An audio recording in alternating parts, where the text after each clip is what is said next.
नाही काय मिळणार.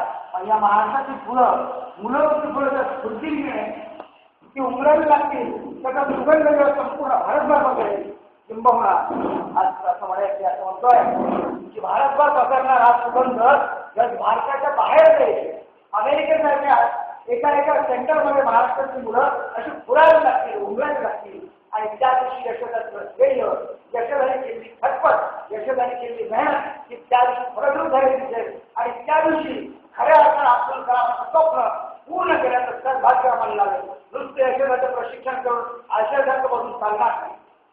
5 दिवसाचं प्रशिक्षण पूर्ण नाही आहे. 5 दिवसाच्या प्रशिक्षणाची सुरुवात आहे.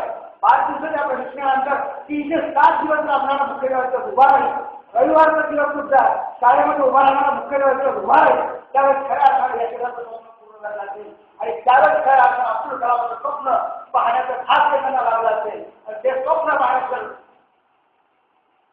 शक्य झालं नाही तर त्याच्या पापाचे उत्तराय आम्ही घेऊन त्या पापाचे उत्तराय आम्ही घेऊ आणि म्हणून प्रयत्न आमचे असतील यशोदाच्या हाताला हात लावून चालायचं. आमचे एक प्रयत्न असतो की पतीच्या हाताला हात लावून चालायचं. नुसतं हाताला हात लावून चालायचं नाही तर ते करणारा त्याच्याशी तेवढंच जन्मायचं सहभागी व्हायचं आणि हा विचार यशोदाने जर केला त्या विचाराला अनुसरून ते कार्य आम्ही करतो. मित्रांनो 5 वर्षाचं प्रशिक्षण घेऊन आव्हाने आपल्याला प्रशिक्षण दिलं. 10 वर्षाचं प्रशिक्षण घेऊन आव्हाने आपल्याला प्रशिक्षण दिलं. आमच्या सुंदर परिसरातल्या माळगाव परिसरातल्या उमारखेड परिसरातल्या अशा सुंदर शाळा उभ्या काही पैशाची गरज नसते. काही पैशाची गरज नाही. फक्त मनाने उमरणारा मुख्याध्यापक तिथं जन्माला येतो. त्या ठिकाणी येणाऱ्या सगळ्या गोष्टी आपोआप जन्माला येतात. उमरणारा मुख्याध्यापक यावा. उमरणारा मुख्याध्यापक यावा. बोलणारे विद्यार्थी जन्माला यावे. सुंदर नंतर माझ्या परिसरात उभा राहावं. या ठिकाणी वसंतरावच्या घरचे एका छोट्या गावातून आलेले माणसं या ठिकाणी महाराष्ट्राचं नेतृत्व करणारे माणसं जन्माला आलेले आहेत. एक सुंदर शैक्षणिक वातावरण या ठिकाणी संपूर्ण महाराष्ट्रात जावं अशी इच्छा व्यक्त करतो आणि ही इच्छा कळकळीच्या अंतःकरणातून कुठली वर्षा म्हणून काहीतरी करायचं म्हणून मी जे पुढे काम करत असतो हे मी माझ्या म्हणजे चांगलं म्हणून करतो. मला पटलं मी माझ्या मनात बिलकुल बिंदास करत असतो आणि म्हणून त्या भावनेने मी करतोय. आपण सगळ्या विषयाला 5 दिवसाचं प्रशिक्षण घेतलं. काही चुकलं असेल तर ते आमचं आम्हाला कळत राहावं. या ठिकाणी प्रशिक्षण घेत असताना सगळ्यात मोठी भीती अशी होती एकापेक्षा एक तज्ञ मुख्याध्यापक होते आणि या तज्ञ मुख्याध्यापकासमोर बोलणं आंबेडकर सारखे आमचे मित्र आहेत तर त्यांच्यासमोर बोलणं म्हणजे धाडीच आहे. आमचे राऊतकर सारखे अहो प्रत्येक शब्द बरोबर तोडून बोलणार आहे. त्या बोलण्यामध्ये बदल असणारे माणसं या ठिकाणी आहेत. आमचे फाटेच्या पुढे काय गैरपुरा बघा नाही त्यांचं एक वेगळं व्यक्तिमत्व आहे. या सगळ्या लोकांसमोर बोलायचं आणि तेही हिंमत करून बोलायचं तेव्हा अवघड बोलायला लागलो. काय आश्चर्य मित्रांनो ते बोलतच गेलो. 5 दिवस केव्हा आले 5 दिवस केव्हा संपले कळलंच नाही. 5 दिवस संपल्याचं लक्षात राहण्यासाठी या जागेचं प्रशिक्षण फक्त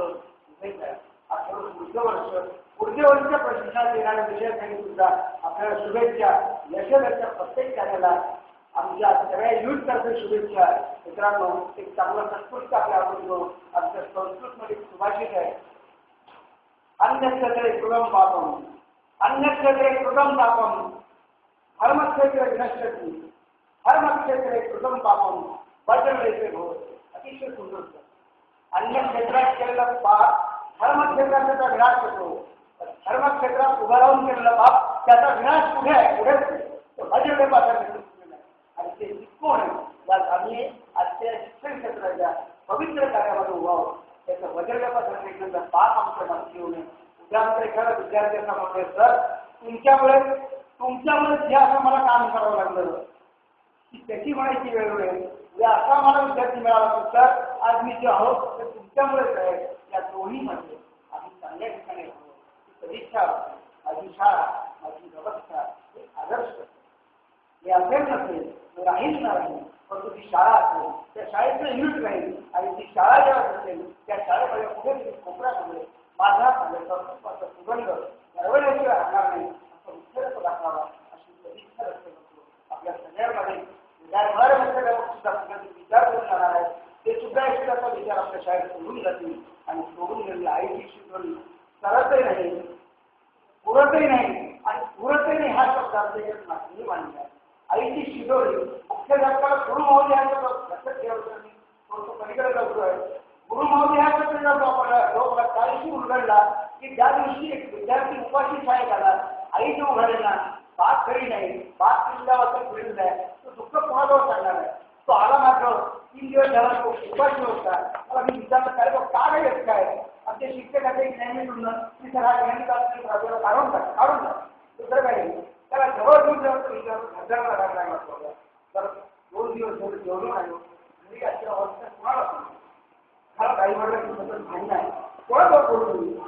मित्रांनो कुणाजवळ सांगणारी मुलं आज भविष्याची पिढी हे तुमच्या आमच्याशिवाय कोणाकडे पाहणार आहे. अतिशय भयान अवस्था मित्रांनो.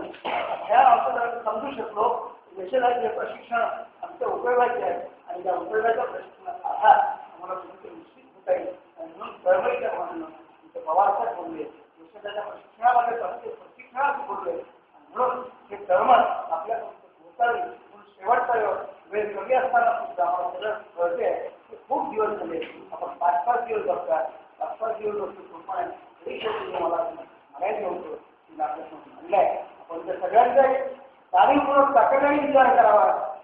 त्या प्रशिक्षणामध्ये गुन्हा असलं ते त्या अजून तुमच्याकडे असलेल्या पुस्तकामध्ये तुम्हाला भरपूर वेळ याच्यापेक्षाही त्याच्यावर संदर्भ लागले ते संदर्भ आमच्याकडे आले तर आपल्याला ते पाहायला मिळेल. बाबा नंदन पवारची पुस्तक जर वाचायला मिळाली तर बाबा नंदन पवारच्या पुस्तकामधून त्या मुलांची दुःख जाणवायला मिळेल. मुलांना घर द्या घर नावाचं पुस्तक आहे. अरे किती घरात मुलांची घरं उद्ध्वस्त झाली आहे. अरे आम्ही पगार घेतो 40 ते 50,000चा पगार घेतो उद्ध्वस्त झालेल्या मुलांची गरज शोधायला खूप जणांच्या जीवनाचं दुःख आहे. नाही भेटतंय ना जगाचं दुःख तर एक दुःखच आम्हाला दिसते. तेवढं दुःख देखील भेटू शकलो की जीवनाचा आधार मला मिळायला आनंद मिळेल. आनंद आपण मिळवूया अशी व्यक्त करतो.